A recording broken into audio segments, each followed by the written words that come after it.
روزے کے بارے میں جو سوال بہت زیادہ پوچھے جاتے ہیں، الٹی آ گئی ہے، ابکائی آ گئی ہے، اس سے روزہ تو نہیں ٹوٹا، انجیکشن لگانا ہے، چوٹ لگ گئی ہے، خون نکل گیا ہے، خون لگانا ہے، انہیلر لینا ہے، تو الٹی آنے سے روزہ نہیں ٹوٹتا۔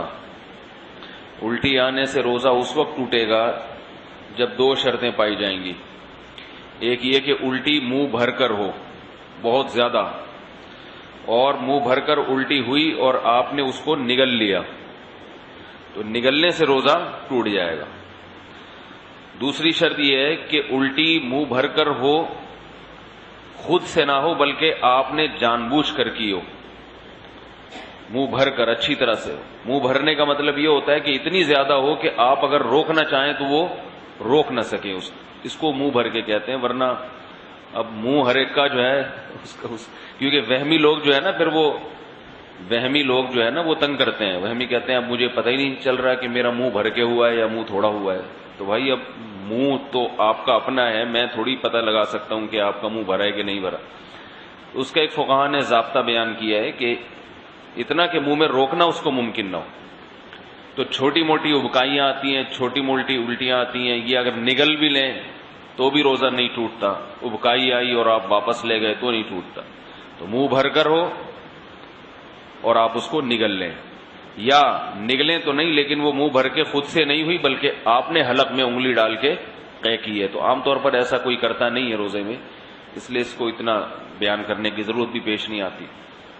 اس کے علاوہ گلوکوز چڑھانے سے، انجیکشن لگانے سے روزہ نہیں ٹوٹتا۔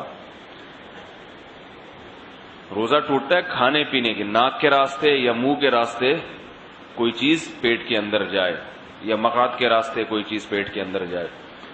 آنکھ میں دوا ڈالنے سے روزہ نہیں ٹوٹتا، خوشبو لگانے سے روزہ نہیں ٹوٹتا، خوشبو سونگھنے سے روزہ نہیں ٹوٹتا ہے۔ کان میں دوا ڈالنے سے روزہ ٹوٹتا ہے یا نہیں، اس میں علماء کا اختلاف ہے۔ پہلے جو ہمارے فقہاء ہیں انہوں نے لکھا ہے کہ کان میں دوا ڈالنے سے روزہ ٹوٹ جاتا ہے۔ اس کی وجہ یہ ہے کہ ان کا یہ خیال تھا کہ کان جو ہے نا یہ دماغ تک اس کا کوئی لنک ہے، ہم جب کوئی چیز کان میں ڈالتے ہیں تو دماغ میں پہنچتی ہے وہ، لیکن بعد میں جو ڈاکٹروں کی تحقیق ہے وہ یہ کہ کان میں کچھ بھی ڈال دیں وہ دماغ تک نہیں پہنچتی، نہ پیٹ میں جائے گی وہ، نہ دماغ میں جائے گی۔ تو اس تحقیق کی وجہ سے علماء کی رائے بھی تبدیل ہوئی۔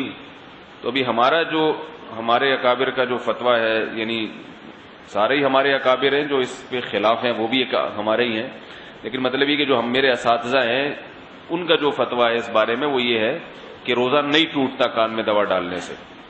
البتہ ہمارے ہی اکابر میں بعض اس کے قائل ہیں کہ ٹوٹ جاتا ہے، تو احتیاط یہ کہ نہ دوا ڈالی جائے، اور اگر کسی نے دوا ڈال دی ہے تو بھی کچھ نہیں ہوتا، انشاءاللہ روزہ نہیں ٹوٹے گا۔ آنکھ میں دوا ڈال دی اور اس کا اثر گلے میں محسوس ہوا تو بھی روزہ نہیں ٹوٹتا، سمجھ رہے بات کو؟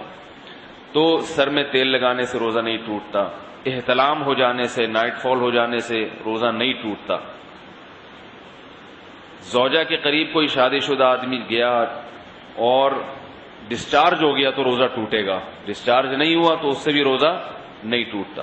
اور یاد رکھیں اگر اس نے ہم بستری کر لی تو پھر جو ہے روزہ بھی ٹوٹے گا اور 60 روزوں کا کفارہ بھی ہے اس کے اوپر۔ زوجہ سے ہم بستری بالکل حلال نہیں ہے روزے کی حالت میں، اور ویسے جان بوجھ کر روزے میں کھا لیا تو بھی روزہ ٹوٹے گا بھی، اور 60 روزوں کا کفارہ بھی ادا کرنا پڑے گا اس کو۔ تو رمضان میں کھانے کی اجازت نہیں ہے روزے کی حالت میں، روزہ ہی کیسا جس میں کھانے کی اجازت ہو، تو سزا بھی ملے گی، صرف روزہ نہیں ٹوٹے گا اس میں۔